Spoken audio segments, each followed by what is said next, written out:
The alarm on Sarah Mitchell's phone pierced through the pre-dawn darkness at 4:15 a.m. Denver International Airport was at least an hour away from her modest apartment in Aurora, Colorado, and Flight 447 to Miami was scheduled to depart at 7:30 a.m. She'd packed the night before, a simple carry-on with 3 days' worth of clothes for her mother's 70th birthday celebration. Sarah worked as a pediatric nurse at Children's Hospital, Colorado, and getting these 3 days off had required trading shifts with 2 different colleagues. As she dressed in comfortable jeans and her favorite Northwestern University sweatshirt, she couldn't shake an odd feeling in her chest, not quite anxiety, more like anticipation mixed with something else she couldn't name. The Uber driver, a chatty man named Marcus, filled the silence with stories about his daughter's college applications, while Sarah gazed out at the still sleeping city. The mountains stood like dark sentinels against the gradually lightening sky. "You flying for business or pleasure?" Marcus asked, catching her eye in the rearview mirror.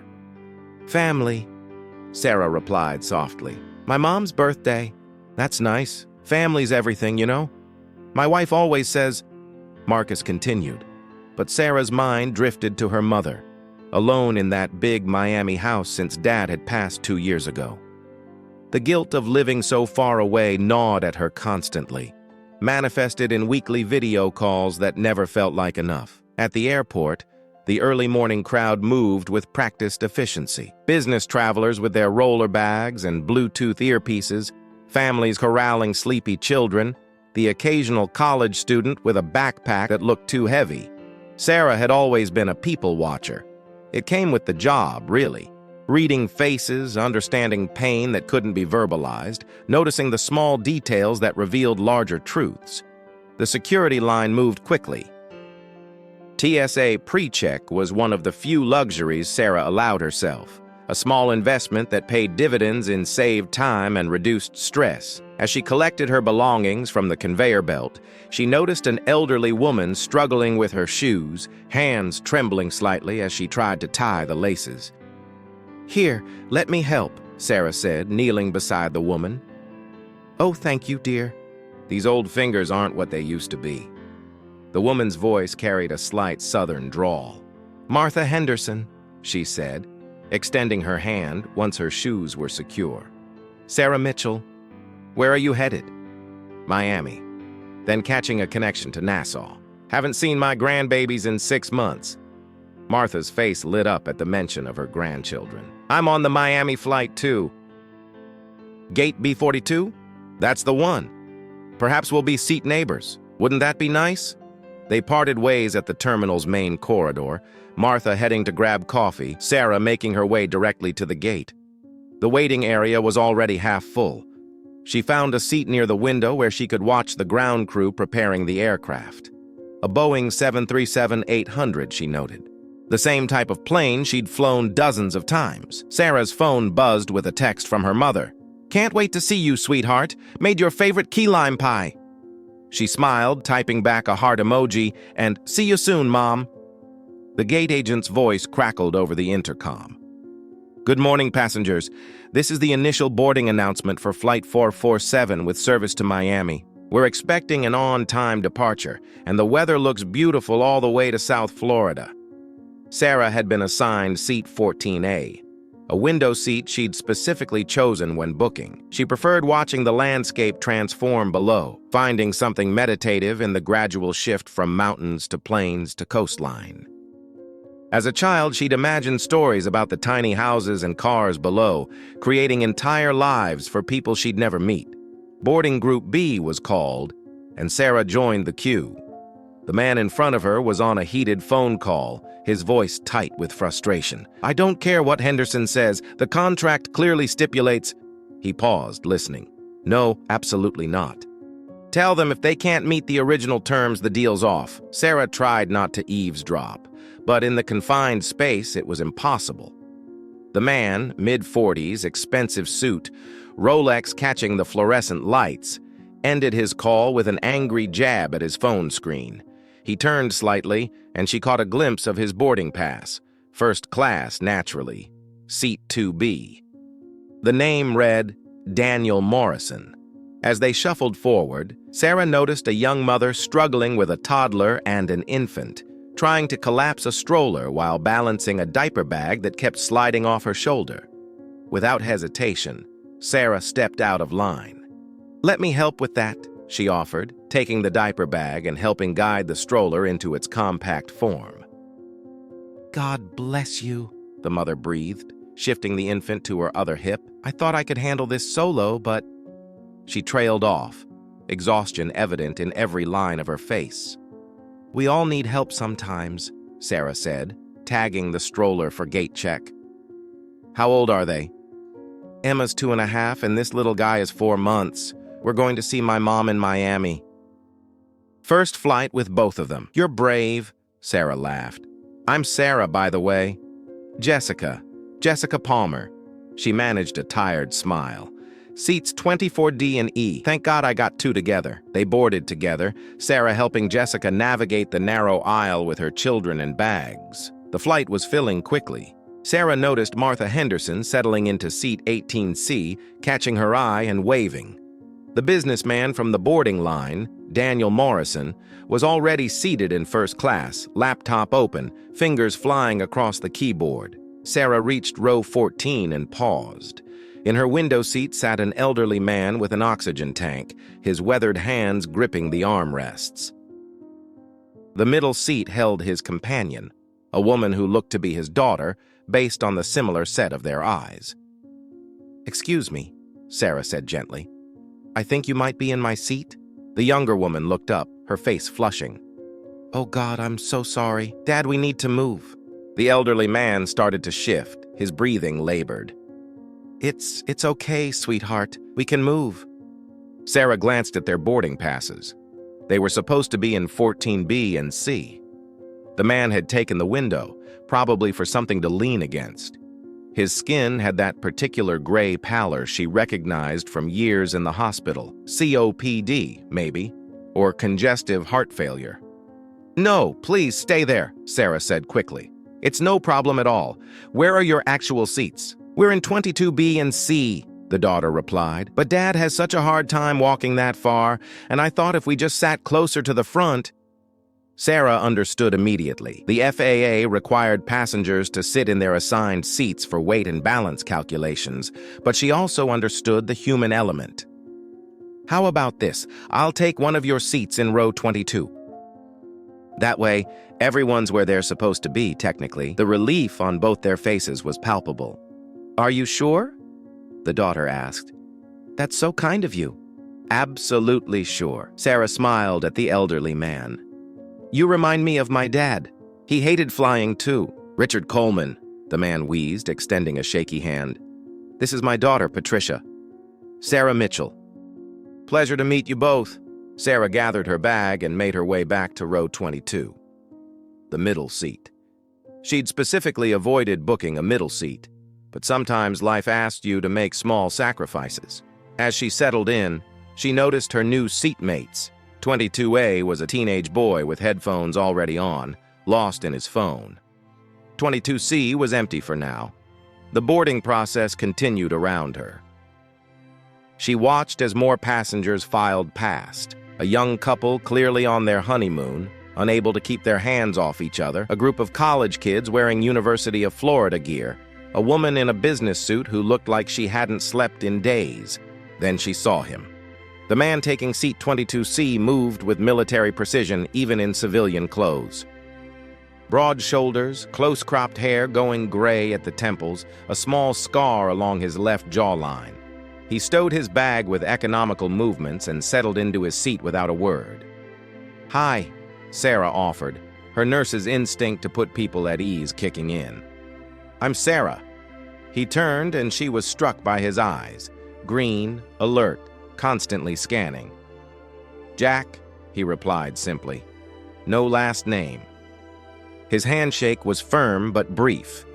Before she could say more, the captain's voice filled the cabin. "Good morning, folks. This is Captain Reynolds. We've got a small mechanical issue that maintenance needs to check out. Nothing serious, but safety is our top priority. We're looking at about a 20-minute delay. I'll keep you posted." A collective groan rippled through the cabin. Sarah pulled out her phone to text her mother about the delay. Beside her, Jack remained perfectly still, but she noticed his jaw tighten slightly. 20 minutes turned into 30, then 45. The teenage boy in 22A had fallen asleep, soft snores escaping from beneath his hoodie. Jack had pulled out a worn paperback, a Tom Clancy novel, she noticed. His eyes moved across the pages, but Sarah, trained to observe, noticed he hadn't turned a page in 10 minutes. "Nervous flyer?" she asked quietly. He looked at her, seeming to weigh his response. "No, just attentive." It was an odd choice of words, but before she could pursue it, there was a commotion near the front of the plane. Daniel Morrison, the businessman from first class, was standing, his voice carrying. "This is ridiculous! I have a meeting in Miami at noon. If this plane can't fly, get us another one." The flight attendant, a composed woman whose name tag read Cheryl, was trying to calm him down. Sarah couldn't hear her words, but her body language projected professional patience. "Some people," the woman across the aisle muttered, and Sarah found herself nodding in agreement. Jack, she noticed, had put down his book entirely and was watching the altercation with intense focus. His hand had moved to his pocket, resting there casually, but Sarah recognized the readiness in his posture. She'd seen it in the ER security guards when situations were about to escalate. Captain Reynolds came on again. "Folks, good news. We've resolved the issue, and we're going to start our pushback in just a moment. Flight attendants, please prepare for departure." The relief in the cabin was palpable. Sarah watched as Cheryl helped Daniel Morrison back to his seat, her smile never wavering. The flight attendants moved through their safety demonstration with practiced efficiency. Sarah noticed Jack actually watching it, unlike most seasoned travelers. The engines roared to life, that familiar vibration that meant they were really going. Sarah felt the slight backwards movement as they pushed back from the gate. Outside her window, she could see the ground crew directing the plane, the mountains now fully visible in the morning light. "Ladies and gentlemen, we're number 3 for takeoff. Should be airborne in just a few minutes. Flight time to Miami is 3 hours and 22 minutes. We're expecting some minor turbulence over Kansas, but otherwise it should be smooth sailing." Sarah settled back, closing her eyes for a moment. Her mother would still have plenty of time to pick her up. The birthday party wasn't until tomorrow anyway. Everything was fine. They were 40 minutes into the flight when it happened. Sarah had been reading a medical journal on her tablet, catching up on the latest pediatric oncology treatments. Jack beside her had finally started actually reading his novel. The teenager was still asleep. The normal sounds of air travel surrounded them. The drone of engines, quiet conversations, the occasional ding of the call button. The first indication something was wrong was so subtle most passengers missed it. A slight shudder in the aircraft, barely noticeable. Sarah felt it though, and so did Jack. She saw his hand freeze mid-page turn, his entire body going alert. The second indication was impossible to miss. The plane suddenly banked hard to the left, enough that unsecured items slid across tray tables. Several passengers gasped. The teenager woke with a start. "Ladies and gentlemen, this is Captain Reynolds. We're experiencing some unexpected turbulence. Please ensure your seatbelts are fastened." But Sarah had flown enough to know this wasn't turbulence. Turbulence was vertical movement, up and down. This was lateral, controlled. The plane was turning. Jack had closed his book, his hands gripping the armrests. Not in fear, Sarah realized, but in preparation. He was looking towards the front of the cabin, calculating something. Then came the third indication, a muffled pop from somewhere behind them, followed immediately by the oxygen masks dropping from overhead. The cabin erupted in screams. "Ladies and gentlemen, we've experienced a loss of cabin pressure. Please put on your oxygen masks immediately. Place your own mask on first before helping others." Sarah's training kicked in. She had her mask on in seconds, then helped the confused teenager beside her. Jack already had his on and was standing, looking back towards the rear of the plane. Through the chaos, Sarah saw what he was looking at. A hole, not massive, maybe the size of a basketball, but a hole nonetheless, in the fuselage near row 28. The plane was descending rapidly now, the pilots obviously trying to get to a breathable altitude. Sarah's ears popped painfully. A woman 2 rows back was crying hysterically. Someone was praying loudly in Spanish, but what happened next was what changed everything. Jack moved. With the fluid grace of someone who'd trained for exactly this scenario, he made his way back towards the hole, gripping seat backs for stability. Sarah watched him pull something from his pocket. What looked like an emergency patch kit, military grade from the look of it. How did a civilian have that? But before he could reach the damaged area, Daniel Morrison stood up in first class, and Sarah saw something that made her blood freeze. In his hand was a small device, no bigger than a cell phone, with a red button under a clear plastic cover. "Nobody moves!" Morrison shouted, his earlier businessman persona completely gone. "This plane goes where I say it goes, or nobody goes anywhere." The flight attendants froze. Most passengers probably couldn't see what was happening from their oxygen-masked positions, but Sarah had a clear view up the aisle, and so did Jack, who had stopped his movement towards the hole, his body coiled like a spring. "Sir, please sit down," Cheryl said, her voice remarkably steady despite the oxygen mask muffling it. "Shut up," Morrison snapped. "Captain Reynolds, I know you can hear me. You're going to adjust course to heading 270. You have 10 seconds to comply." Sarah's mind raced. This wasn't random. The hole in the fuselage, it wasn't from a mechanical failure, it was sabotage. Morrison had somehow... 5 seconds, Captain." The plane banked again, this time to the right. Morrison smiled coldly. Good choice. Jack started moving again, but not towards Morrison. He was coming back to his seat. As he passed Sarah, he leaned down, his voice barely audible through the masks. "When I give the signal, get everyone in the back 5 rows to brace position. Can you do that?" Sarah nodded, her heart hammering. Jack continued to his seat but didn't sit. He was watching Morrison with the patience of a predator. The next few minutes stretched like hours. The plane had leveled off at what Sarah estimated was about 10,000 feet, low enough that the oxygen masks weren't strictly necessary anymore, but nobody seemed willing to remove them. Morrison had moved to the cockpit door, his device still visible, controlling the situation with theatrical calm. "You're probably wondering why," Morrison said, his voice carrying through the quiet cabin. "It's simple, really. There's a man on this plane who has something that belongs to me, information worth more than all your lives combined. Once we land where I want us to land, he and I will have a conversation, and then you'll all be free to go." Sarah's mind immediately went to Jack, but his expression showed genuine confusion. He didn't know what Morrison was talking about either. "The problem is," Morrison continued, "this man doesn't even know he has it. Funny how that works, isn't it? Richard Coleman, would you mind joining me up here?" Sarah's blood went cold. Richard Coleman, the elderly man she'd given her seat to. The one with the oxygen tank, now sitting in 14A, her seat. Patricia Coleman's voice rang out. "He can't. He can barely walk. Whatever you want. I want him. Now. Or should I make this hole in your plane a little bigger?" Jack caught Sarah's eye and shook his head slightly. Not yet.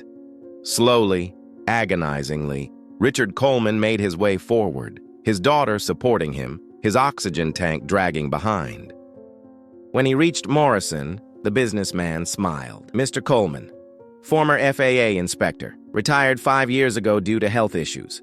But before you retired, you signed off on some very interesting maintenance reports. Reports about this very aircraft model.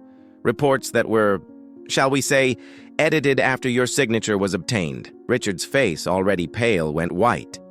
"I don't know what you're talking about." "Of course you don't, because you were just doing your job. But you kept copies, didn't you? Personal copies of every report you ever filed. Your daughter was kind enough to post about it on Facebook. Helping Dad digitize 40 years of aviation safety reports." Very touching. Patricia gasped. "The USB drive, Dad? The one we couldn't find when we were packing?" Morrison's smile widened. "Yes, the USB drive, which I'm betting is in your carry-on, the one with evidence that could destroy my employer's entire aviation division, billions in lawsuits. Criminal charges, all because one honest inspector kept records. Sarah felt the pieces clicking together. Morrison wasn't really a businessman. He was a corporate fixer, sent to retrieve or destroy evidence that could implicate his company in systematic safety violations. And he'd chosen the most dramatic way possible to do it. So here's what's going to happen, Morrison continued. We're diverting to a private airfield in Kansas. My people are waiting there. Mr. Coleman will give me the USB drive, I'll verify its contents, and then you all continue to Miami. Simple. And if the drive isn't here? Patricia asked, her voice shaking. Morrison's expression darkened. Then we have a problem. Jack moved then, so smoothly that Sarah almost missed it. He pressed something into her hand, a folded piece of paper, then stood up. Excuse me, Jack called out, his voice different now. Authoritative. Mr. Morrison, or should I say David Hendricks? Morrison spun, his face shocked. How do you... Air Marshal Jack Sullivan, Jack announced, reaching slowly for his identification. And you've just made a very big mistake. The cabin collectively held its breath. Sarah unfolded the paper Jack had given her. It was a hand-drawn diagram of the plane with arrows and notes. Instructions for an evacuation if things went wrong. Morrison laughed, but it sounded forced. An Air Marshal? On this specific flight? What are the odds? Better than you'd think, Jack replied. We've been tracking you for 3 months, ever since you tried to buy classified maintenance records from a DoD contractor. Did you really think bombing a plane would go unnoticed? Bombing?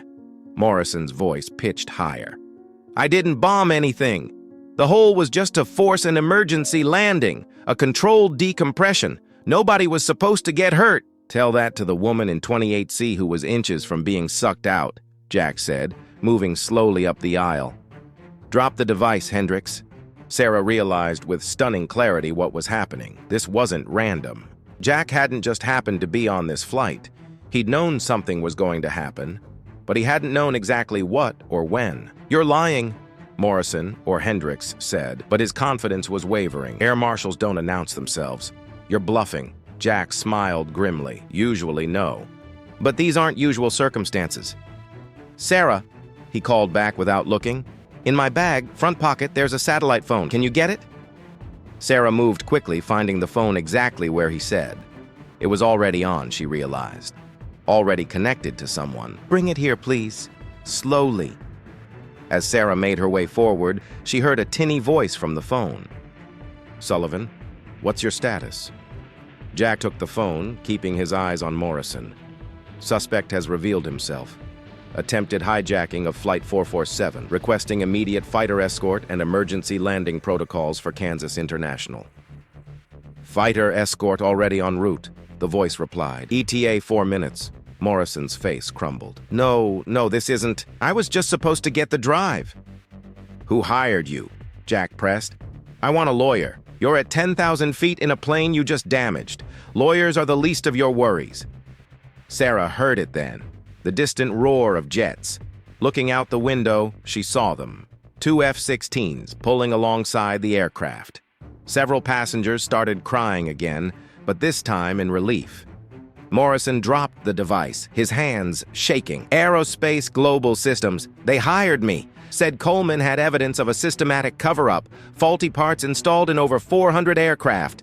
They've known for 2 years. Richard Coleman spoke for the first time since being called forward, his voice stronger than his frail body suggested.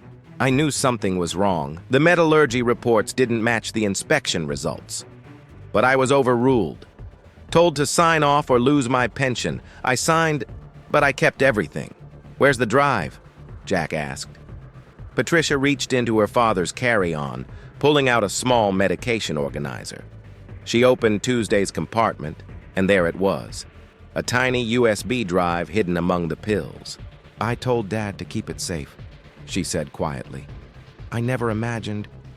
Jack secured Morrison with zip tie restraints he produced from somewhere, then took the USB drive. This is evidence in a federal investigation now. Mr. Coleman, you're going to be a hero. You might have saved hundreds of lives. The captain's voice came over the intercom, steadier now. Ladies and gentlemen, We're beginning our descent into Kansas International Airport. Emergency services are standing by. Please remain calm and seated." Sarah made her way back to her row, her legs shaking. The teenager beside her grabbed her arm. "Is it over? Are we safe?" The descent into Kansas was surreal. F-16s on either wing, passengers alternating between crying and nervous laughter, and Morrison, now revealed as Hendricks, sitting zip-tied in first class with Cheryl standing guard. Jack had returned to his seat beside Sarah, his professional mask finally slipping to reveal exhaustion. "You knew," Sarah said quietly. "You knew something would happen on this flight." Jack nodded slowly. "We had intelligence that someone would try to intercept Coleman's evidence. We didn't know how or exactly when. I've been on 6 of his possible flights in the last 2 weeks. And the patch kit? Standard equipment for air marshals now. Since the Aloha Airlines incident in '88, he paused. That was smart of you, giving up your seat. If you'd been in 14A, Morrison might have targeted you by mistake." Sarah felt a chill. That random act of kindness had potentially saved her life. "The hole in the fuselage," she asked. "How did he—" "Shape charge, probably hidden in the lavatory, small, directed explosion, enough to cause pressure loss and force an emergency landing, but not enough to bring the plane down. He wanted everyone alive to use as leverage." The plane touched down with unusual smoothness, Captain Reynolds clearly determined to give his traumatized passengers the gentlest landing possible. As they taxied, Sarah could see the emergency vehicles, ambulances, fire trucks, and numerous black SUVs that screamed federal agents. "Ladies and gentlemen," Captain Reynolds announced, "welcome to Kansas International Airport. For obvious reasons, we'll be deplaning from the rear exits today. Please remain seated until directed by law enforcement. Thank you for your courage and cooperation during this emergency. The next 2 hours were a blur of controlled chaos." FBI agents boarded first, taking Morrison into custody and beginning the evidence collection process. Passengers were evacuated in small groups, with those nearest the damage going first for medical evaluation. Sarah watched as Richard and Patricia Coleman were escorted off by agents, Richard clutching his daughter's hand. When it was finally her turn to leave, Sarah found herself in a hangar that had been converted into a temporary processing center. Tables were set up for interviews, medical stations for evaluations, and, somewhat surprisingly, a full catering spread provided by the airport. "Miss Mitchell?" An agent approached her. "I'm Agent Rivera. We need to take your statement." The interview was thorough, but not unkind.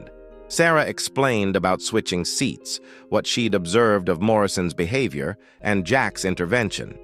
Agent Rivera took notes on a tablet, occasionally asking for clarification.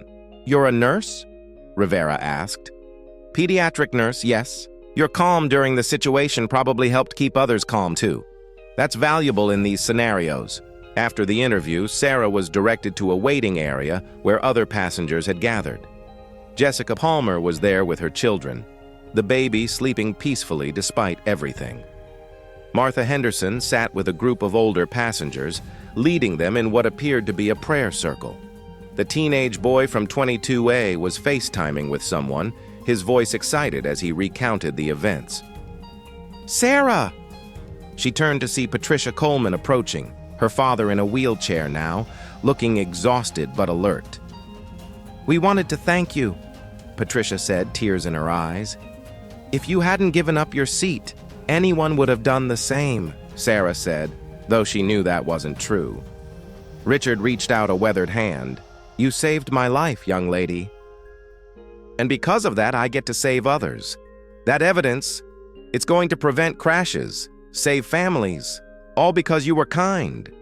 The passengers were told they'd be in Kansas for at least 24 hours, while the investigation continued and alternative travel arrangements were made. The airline put everyone up in a nearby Marriott, offering full meal vouchers and flight credits that nobody really cared about at the moment. Sarah called her mother from her hotel room. "Oh my God, Sarah, it's all over the news. Are you okay?" "I'm fine, Mom. Really, just tired and a little shaken up." They're saying someone tried to hijack the plane, that there was an explosion." Sarah gave her mother an abbreviated version of events, downplaying her own involvement.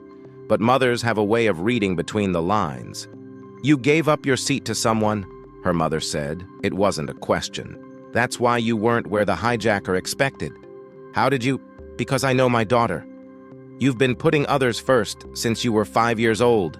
That evening, the hotel hosted an impromptu gathering in its conference room. The airline had sent representatives, counselors were available, but most people just wanted to be together. Trauma had bonded them in a way that only shared survival could. Jack appeared at her table during dinner, looking more relaxed in jeans and a simple button-down. "Mind if I sit?" "Please." Sarah gestured to the empty chair. "No more professional distance required?" He smiled, and it transformed his face. "The case is FBI's now. I'm just another passenger until we get rebooked." He paused. "Actually, I wanted to ask you something. How did you know?" "Know what?" "That Richard Coleman needed that seat. You couldn't have known about his condition just by looking." Sarah considered the question. 20 years of nursing, I guess. You learn to read people's bodies. The way he was breathing, the gray pallor, the way he held himself. He was suffering, trying to hide it. And so you just gave up your carefully selected window seat? It seemed like the right thing to do. Jack shook his head. That one act of kindness probably saved dozens of lives. If Morrison had confronted you in 14A, if he'd realized you weren't Coleman, things could have gone very differently. He might have panicked, used more drastic measures. You don't know that. I do, actually. Jack pulled out his phone, showing her a news article. David Hendricks, a.k.a. Daniel Morrison, 3 prior arrests for assault, history of violence when cornered. The psychological profile suggests he would have escalated if his initial plan failed. They were interrupted by Richard Coleman, walking slowly but without his wheelchair, Patricia at his side. "Mr. Sullivan," Richard said formally, "Agent Rivera told me you'd been protecting me for 2 weeks without my knowledge." Jack stood, shaking Richard's hand. "Just doing my job, sir." "No," Richard said firmly. "You did more than that. You put yourself at risk for a stranger. Both of you did." He looked at Sarah.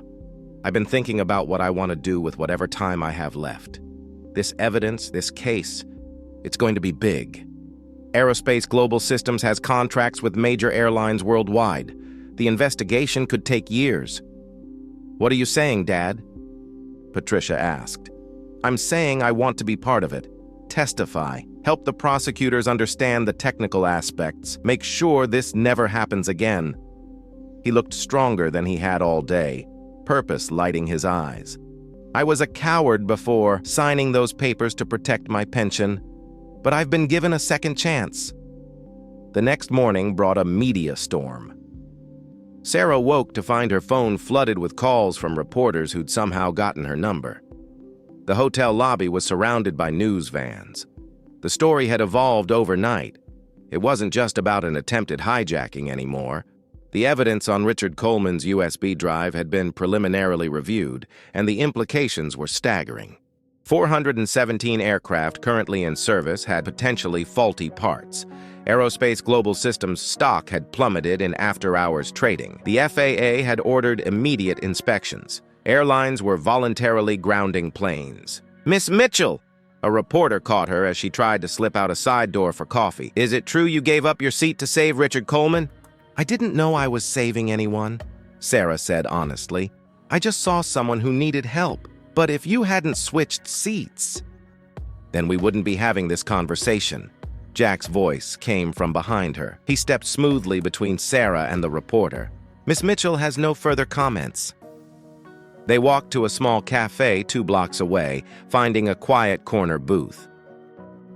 "Thank you," Sarah said. "I'm not good with that stuff. You'd be surprised. You handled yesterday better than most trained professionals would have." "I didn't have a choice. People needed help."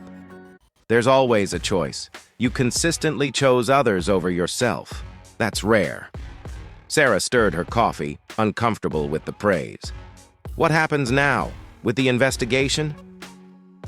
"It'll be massive," This is going to reshape aviation safety standards globally. Richard Coleman's evidence doesn't just show mechanical failures, it shows a systematic cover-up. Bribes, falsified reports, intimidation of inspectors. Hendricks was just one player in a much larger conspiracy. And Richard? Will he be safe? He'll be in protective custody until the trial, him and Patricia both. Jack paused. They asked me to give you this. He handed her an envelope. Inside was a handwritten note. Dear Sarah, your kindness on what could have been our last day gave my father the courage to finally do what's right. He keeps saying that if someone could be that selflessly good to a stranger, then he could find the courage to tell the truth. You didn't just save our lives, you saved the lives of everyone who will now fly safer because of Dad's testimony. With eternal gratitude, Patricia and Richard Coleman. Sarah felt tears prick her eyes. That afternoon, the airline arranged for a special flight to take the passengers to their original destination. It was voluntary. Anyone who preferred could take ground transportation or wait for a regular commercial flight. Surprisingly, most chose to fly together. We're family now, Martha Henderson said simply when asked why. We faced death together and lived. You don't abandon family. The new plane was pristine, with a volunteer crew who'd specifically requested to fly them. Captain Reynolds had even come out of what should have been mandatory leave to pilot it. I started this journey with you, he said over the intercom. I'd like to finish it. As they boarded, Sarah found herself back in a middle seat. This time by choice, sitting between Jack and the teenage boy from the original flight, whose name she'd learned was Marcus. You're not scared? She asked Marcus as they taxied. After yesterday? Nah, lightning doesn't strike twice, right? Plus, I've got a legitimate Air Marshal and a real-life hero sitting next to me. I'm probably on the safest flight in history. I'm not a hero, Sarah protested. Sure you are, Marcus said simply. You just don't know it yet. The flight to Miami was surreal in its normalcy. No drama, no surprises, just 3 hours of smooth air and quiet conversation. Jack, freed from his undercover role, turned out to be surprisingly funny, with a dry wit that had both Sarah and Marcus laughing. They talked about everything except what had happened, as if by mutual agreement. As they descended into Miami International, Sarah saw her mother through the window, standing on the observation deck. How she'd gotten access, Sarah didn't know, but mothers had their ways. The entire arrival gate erupted in applause when they deplaned. Airport workers, other passengers, security, everyone had heard the story. It was overwhelming and humbling. Sarah! Sarah! Her mother's voice cut through the crowd, and then she was there, pulling Sarah into a fierce embrace that said everything words couldn't. My brave girl, her mother whispered. My brave, kind girl. Jack stood nearby, giving them space but not leaving. When Sarah's mother finally released her, she turned to him. You must be the Air Marshal, Jack? Yes, ma'am. You protected my daughter. Actually, ma'am, she protected all of us. Her kindness prevented a tragedy. Sarah's mother looked between them, a knowing smile playing at her lips. Will you join us for dinner, Jack? It's my birthday tomorrow, and I think you've earned a place at our table. Jack looked at Sarah, who nodded. I'd be honored. The next 24 hours were a whirlwind. The birthday party became something more, a celebration of life, of survival, of the random acts of kindness that can change everything. Jack fit seamlessly into Sarah's family, her cousins immediately adopting him, her aunts not so subtly pointing out that he was single. Richard Coleman's testimony made the evening news. Congressional hearings were announced. The FAA implemented emergency inspection protocols. Aerospace Global Systems filed for bankruptcy as multiple airlines sued. Daniel Morrison, revealed to have acted alone but under corporate pressure, was charged with attempted air piracy, terrorism, and conspiracy. But the real change came 3 months later. Sarah was back at work, checking on a young patient with leukemia, when her phone buzzed. It was Jack. Turn on CNN, he said simply. In the break room, she watched as the president signed the Coleman Aviation Safety Act, with Richard Coleman standing beside him, Patricia at his side. The act mandated independent safety inspections, whistleblower protections, and criminal penalties for falsifying maintenance records. Richard insisted on naming it after all the passengers of Flight 447, the president said. He said their courage in the face of danger represents the best of American values. Sarah's phone rang again. This time it was Patricia. "We're having a reunion," she said. "All the passengers from Flight 447. Richard wants to thank everyone personally. Will you come?" "Of course. And Sarah, bring that Air Marshal of yours." Sarah laughed. "He's not my Air Marshal." "Not yet," Patricia said warmly. "But some things are worth waiting for. Dad says you two are perfect for each other, both heroes who don't know it." The reunion was held 6 months after the incident in Denver, where it all began. 43 of the original 47 passengers attended. Richard Coleman, looking healthier than he had on the flight, stood to speak. "6 months ago, I was a coward carrying a secret that could have killed hundreds. Today, because of all of you, because of one woman's kindness that started a chain reaction of courage, that secret has saved lives." Sarah Mitchell gave up her seat for an old man she didn't know. That simple act prevented a tragedy and gave me the courage to finally do what was right. He raised his glass. "To Sarah, who reminded me that goodness exists. To Jack Sullivan, who risked his life for strangers. To Captain Reynolds, who kept us safe against all odds. And to all of you, who showed that in our darkest moments, humanity shines brightest." Later, as Sarah stood on the hotel balcony looking at the mountains, Jack joined her. "Patricia was right, you know," he said quietly. "About what?" "Some things are worth waiting for." She turned to look at him. "Jack Sullivan, are you actually going to—" "I've been trying to ask you out for 6 months," he admitted. "But how do you follow up? We survived an attempted hijacking together." Sarah laughed, really laughed, for the first time since that day.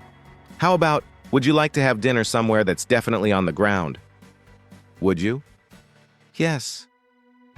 As they stood there, watching the sunset paint the mountains gold, Sarah thought about that moment 6 months ago when she'd given up her seat. Such a small decision, made without thought of consequence or reward, yet it had rippled outward, saving lives, exposing corruption, bringing justice, and somehow bringing her to this moment. Her phone buzzed with a text from Marcus, the teenager from 22A. "Ms. Mitchell, got accepted to pre-med. Decided after our flight that I want to help people like you and Mr. Sullivan do. You guys showed me what real courage looks like." She showed the text to Jack, who smiled. Another ripple. "The funny thing is," Sarah said, "I almost didn't take that flight.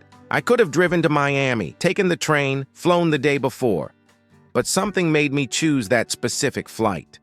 "Fate," Jack suggested. "Or maybe just the universe putting us where we needed to be." That night, at dinner with the reunion group, Martha Henderson stood up, tapping her glass for attention. "I've been thinking," she said in her soft southern drawl. "We all got on that plane as strangers, each of us wrapped up in our own lives, our own problems. Sarah gave up her seat for Richard out of simple kindness. Jack was just doing his job. The captain was just flying another route.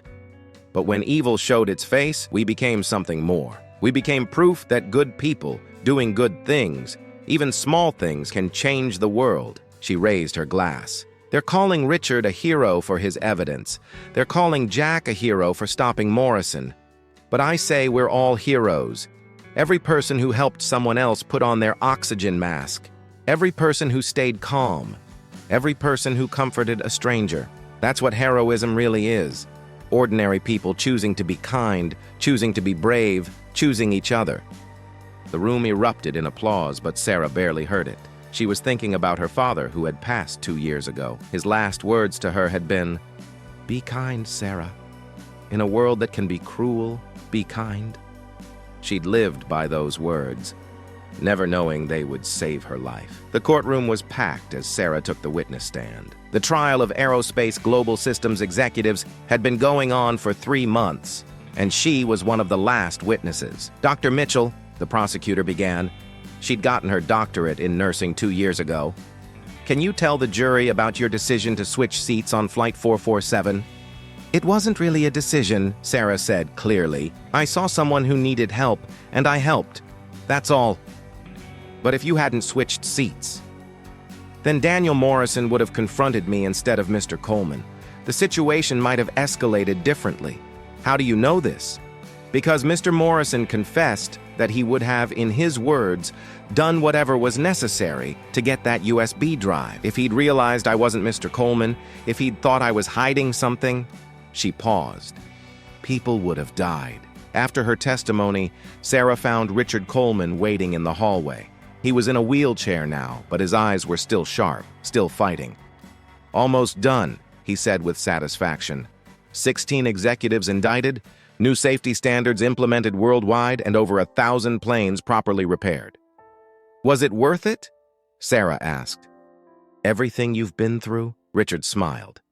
My granddaughter is learning to fly. She says she wants to be a pilot, but an honest one. One who never compromises on safety. That's worth everything. Jack was waiting by the car, now her husband of 2 years. They'd married in a small ceremony with a Flight 447 passengers as guests. Captain Reynolds had officiated. He'd gotten ordained online just for the occasion. How did it go? He asked. They wanted to know about the seat switch again. That moment, when kindness saved everyone. It wasn't just my kindness, Sarah protested, as she always did. You were prepared. Richard had the courage to keep evidence. Patricia protected her father. The captain kept us calm. Everyone played a part, but it started with you. They drove home to their house in Denver, where Jack now worked training air marshals, and Sarah ran a pediatric clinic specializing in treating children from underserved communities. The walls were covered with photos from Flight 447 reunions. They still met every year. That evening, as they sat on their porch watching the sunset, their adopted daughter Emma, Jessica Palmer had named her goddaughter after her, played in the yard. They'd adopted her after her parents died in a car accident 2 years ago, another act of kindness that had changed lives. Do you ever think about it? Jack asked. What would have happened if you'd kept your seat?